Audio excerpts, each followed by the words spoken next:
Well, for the first time since 2004, Iowa State wins in Manhattan. The Cyclones beat K-State in back-to-back years, also for the first time since 2004 and 2005. The final 33-20. Iowa State got on K-State from the jump, quite literally. The Cyclones scored on the first play of the game from scrimmage, a 75-yard touchdown run for Breece Hall. Here's what K-State head coach Chris Klieman says happened on that play.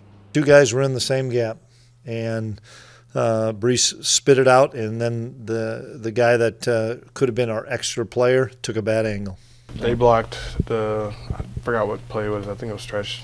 They blocked it differently than what we've seen in film, so that kind of got us off guard because it didn't, through the run gaps, it didn't it messed up our gap scheme and stuff.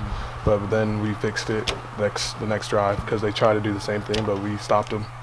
And a third down situation too, so yeah. The Wildcats fell behind 10-0 early, got back into the game at 10-7, and had the ball driving deep in Iowa State territory. One of the turning points of this game, the fact that K-State got no points out of that drive. Phillip Brooks' near touchdown was overturned after it was deemed the ball had hit the ground, and then Tatum Winkle missed a field goal. It was all Cyclones from there. They didn't look back in winning the game 33-20, keeping K-State at arm's length, down by multiple scores the rest of the way. For the Wildcats now, it is not only 3 straight losses this year, but 8 straight Big 12 losses. And by the time the game in Lubbock next week kicks off, it will have been 364 days since K-State won a Big 12 football game. But Wildcats head coach Chris Klieman says he's not worried about any of that wearing on the team. You worry about just the psyche of 3 straight losses with the team and wearing on? No, not at all. It's really hard, and I think it's where you find out a lot about a team. We talk about our 4 core values: discipline, commitment, toughness, being selfless. It's easy to commit to those things and follow those things whenever things are going great, and especially us as a team.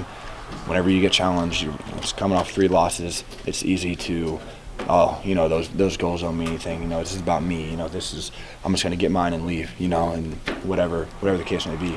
And that's not going to be our mindset. And you look at the bottom of that. If you've seen our signs around here, selfless is at the bottom, and I believe that's the foundation of all of our 4 values. If you're not selfless, you throw everything out the window.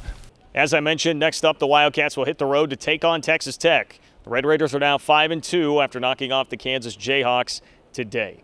We'll cover it all the way right here at Power Cat Game Day.